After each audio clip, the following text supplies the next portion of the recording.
biasa tau mlebu dadi.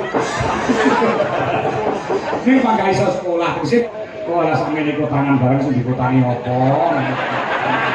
Ini dari ketani kok ketok, Pak. Terus Asmara Ndono Semarangan. saged Sakit. angel niku. Nggih, ya saya dari ajar mohon, Pak. Oke. Oke.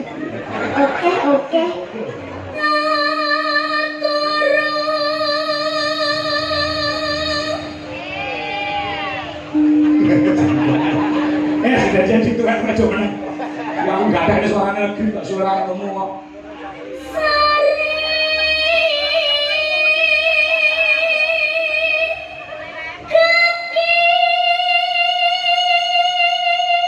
Bapak-bapak kacau-kacau di kelas 5 SD loh, suaranya sudah bledek.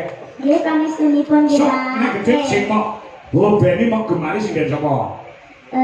Ibu. Oh, iya. Mbak Niken Salindri. Wis bocahe meneng, rasuke swara, rasuke bertingkah, ya pacare ganteng ya. Jos. Nggih.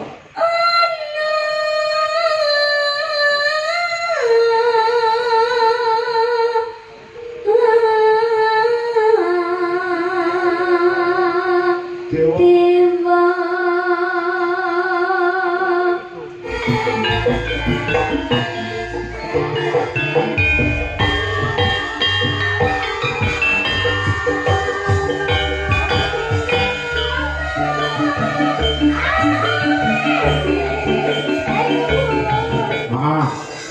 Tadi mau manteni ya. Wis foto karo aku sore mau kok. Ya, esoke gabung. Wis muga-muga guyub rukun nek padha omah-omah. Ya, ya pancen kaya mangkono.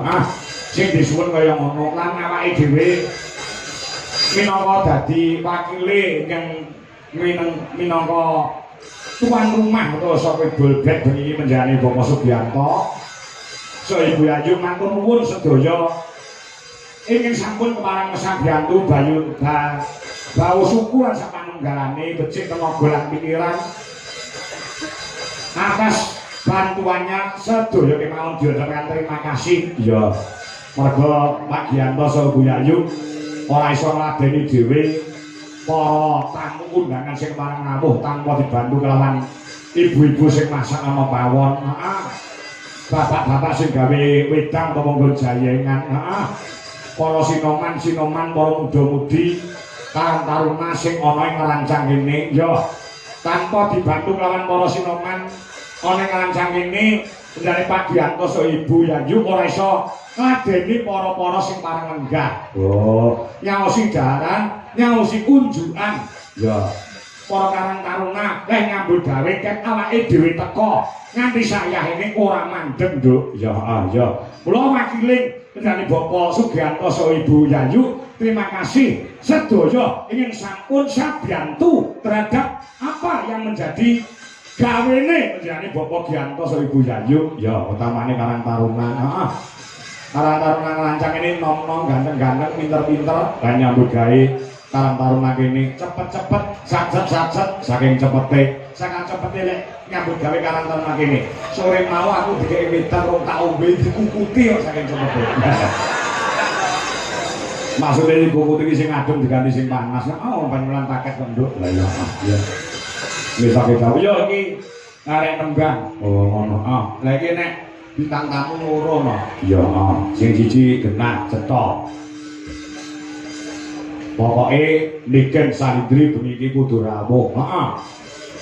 Leh rawuh menjane Bapak Sugiyanto so Ibu Yayu. Udakara 6 sasi kepungkur pamriya apa genduk Niken gen iso sowan. Ngono. Alhamdulillah sesuai karo apa sing dadi idam-idamane dari Pak Giyanto saha Bu Yayu saha temanten sekalian iki genduk Niken iso sowan iso rawuh kanthi kondisi awake sehat walafiat lan atine lagi berbunga-bunga. Ya. Biasane nek teko ning wayangan iki lek melu dalang liya iki jam 11 lagi teko ki mau jam 09.00 wis teko. Mergo awake dhewe iki disipis spesialke nggih. Bisa kesihake. Nek karo aku wis kaya bapak karo anak. Oh, ngono. Ya mung cacate aku sing ora sing mukir jiwa ragane. Oh, ngono ya. Iya. Nek panganggepe ya kaya wong tuwa. Lah iki ditambahi karo genduk legi. Oh, saka Seragen. oh, ya loro ya. Loro. Kula sing cilik sik, sing bocil sik ditampilke kok sing goyang. Oh, Legit ya, legit. Iya bibit unggul luar biasa saka Sragen. oh, ngono. Enggak hanya nembang, enggak hanya joget, ning iso dikuasai kabeh. Oh, gendul legit ya. Nah, didhisik-sik. Ya ini Arni mania wis padha ngenteni. Heeh, ben sabar sik. Gendul legit sik sing tampil. Oh, ngono. Ya diatur jumeneng ya, Nak. Ya. Diatur jumeneng. Oh, ngono. Nah, disuppoti Mas, disuppoti. Aku musik Mas. Ya. Ya ana musike, kamu dhewe temanten putri kudu digawe musik. Oh, ya komplit ya komplit. Ngaturi jumenenge genduk legit saka Sragen. Ah, ayo Mas Tato. Ya.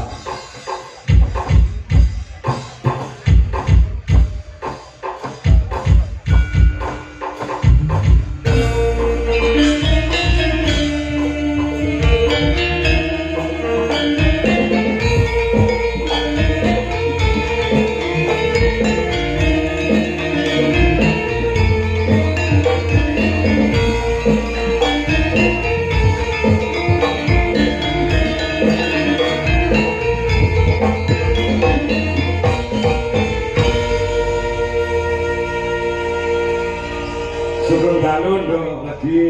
Nggih, sugeng dalu. Ya. Pripun kabare Nduk Cahayu? Alhamdulillah sehat, Pak. Ah, saiki wis rada gedhi ya pisan. Nggih, mosok cilik mawon. Iya. Oh diopeni karo mboke ya. Nggih. Biyen ketemu Bapak Kangkong iki lek jek cilik ngono ya, Jan. Nggih. Jek sak entung ngono ya, Jan. Santung ini pun apa, Pak? Dia cilik banget ngono lho. Nggih. Saiki kelas pinten sakniki, Nduk? Kelas gangsal SD. 5 SD. Nggih. Kelas 5 SD. Sekolah itu pundi, Nduk? SD Katelan Setunggal Tangen. SD Katelan. SD Katelan Setunggal Tangen. Oh, SD Katelan. Nggih, nggih.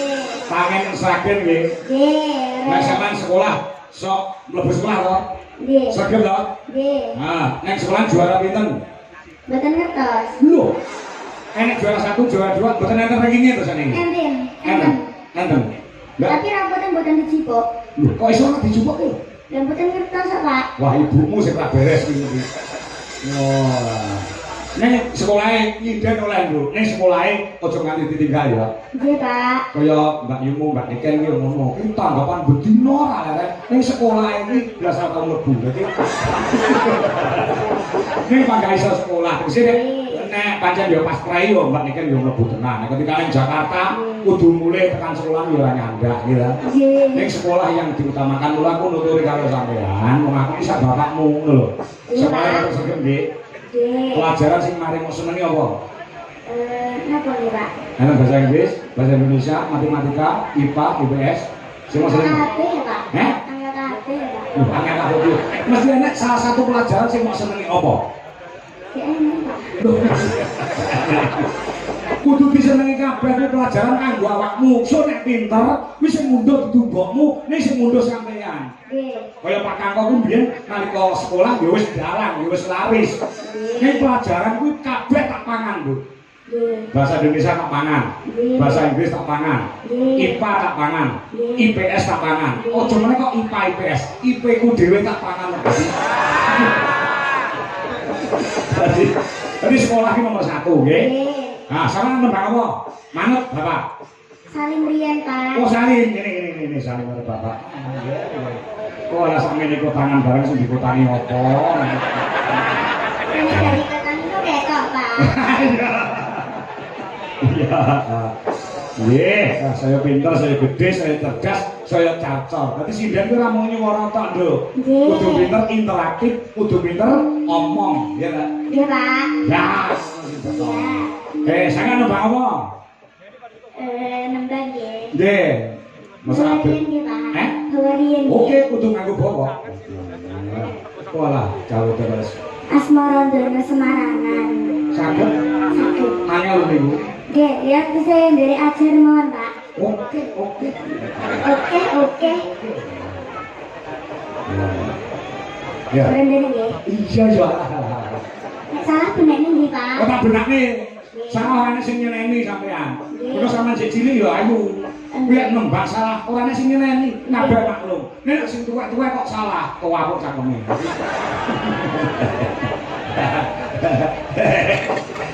Ya, Sekian, Mas. Nah. Iki jenenge Mas Freddy. Mas Freddy. Nah. Nggih. Mas Freddy sing ngender iku Mas Freddy. Mas. Jadi kaya baterai ya. Nggih. Ya, coba. Pak, Mas Purwono. Ojo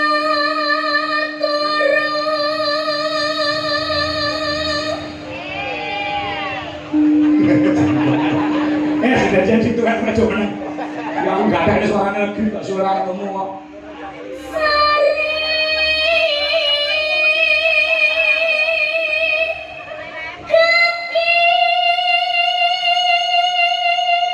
Bapak-bapak, kaca-kaca keberangan dulu bandel lebih yang luar biasa suaranya.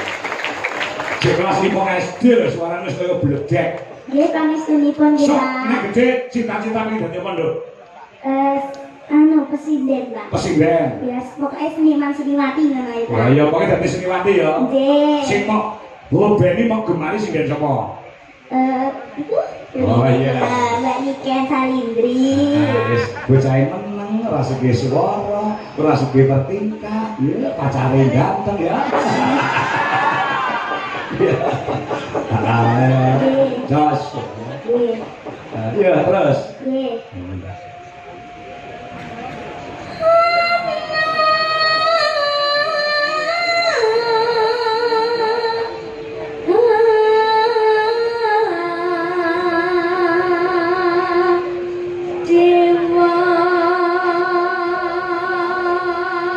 Oh sih lho, tak benerke lho. Nggih. Ana dewa. Dewa. Ora dewa. Dewa. Dewa. Nah ngene lho Pak diajari Pak. Nah, tak benerke. Bapak ini kamene wong salah. Mergo sing ngajari kok masa ora iso bedane ing antarané dewa karo dewa. Dewa. Nek dewa ki tanpa H, nek dewa ki nganggo H. Nggih, ulangi Pak. Oke, baleni.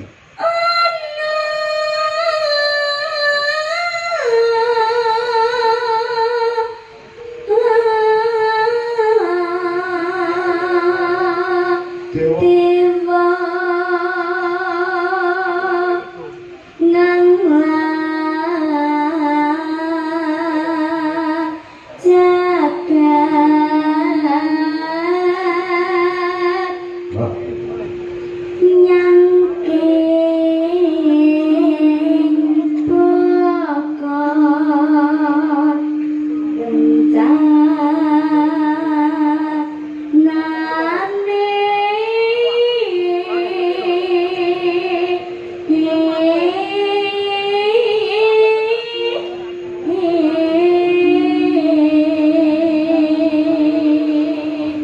sing ngajari nyinden sapa sampeyan?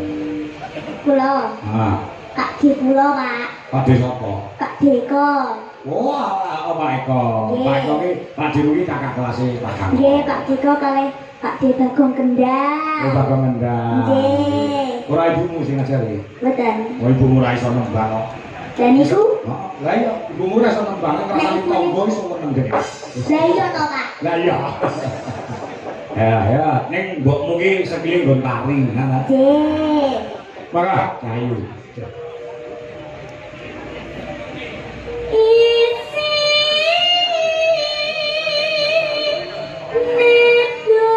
nedongata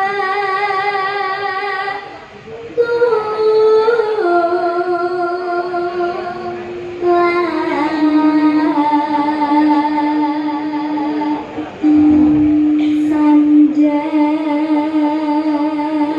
kalawan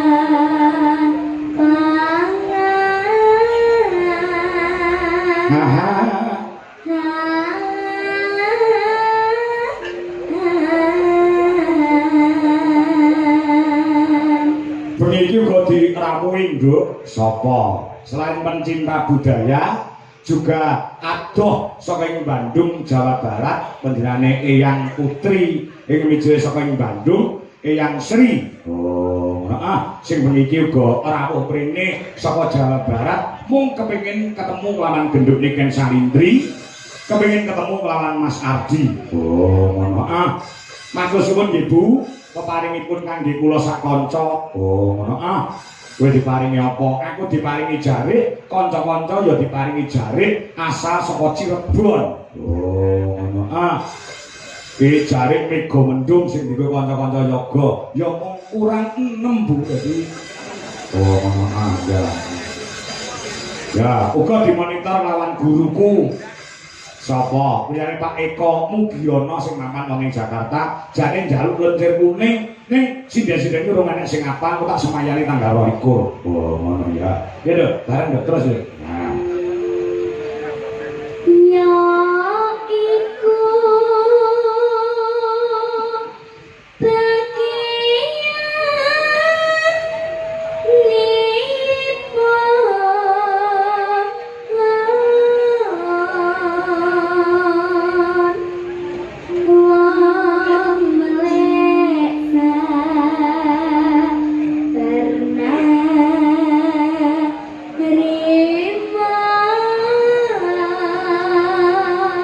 Aha.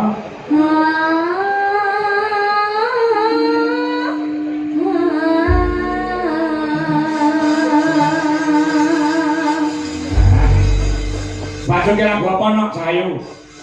Apa nggih? Sing campur sari ngono gen apa ninggal katres nang apa sih? Ninggal katres. Ninggal katresan nggih. Nggih. Iya Mas, campur sari Mas. Oh, ngono. Ya.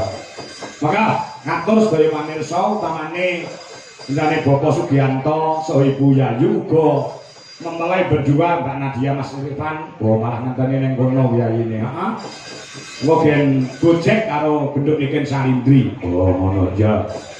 Ya Mas, Mas Tato. Ya, Langgam sikik engko lagi dangdut. oh, ngono ya. Ya, buka saka keyboard.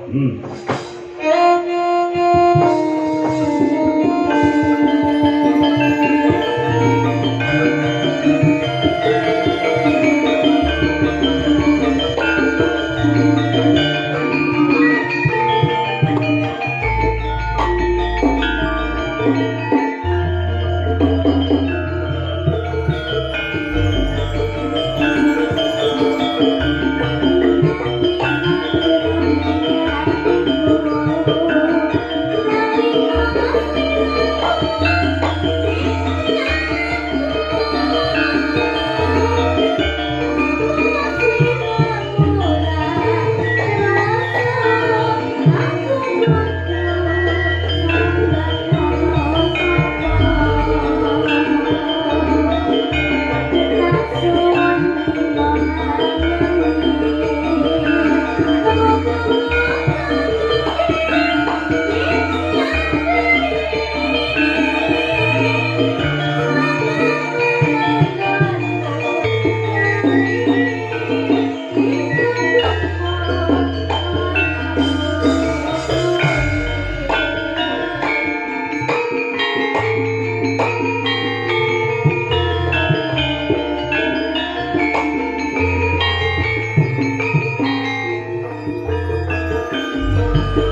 Terima kasih untuk lagi. Oh, ngono. Saiki iki giliran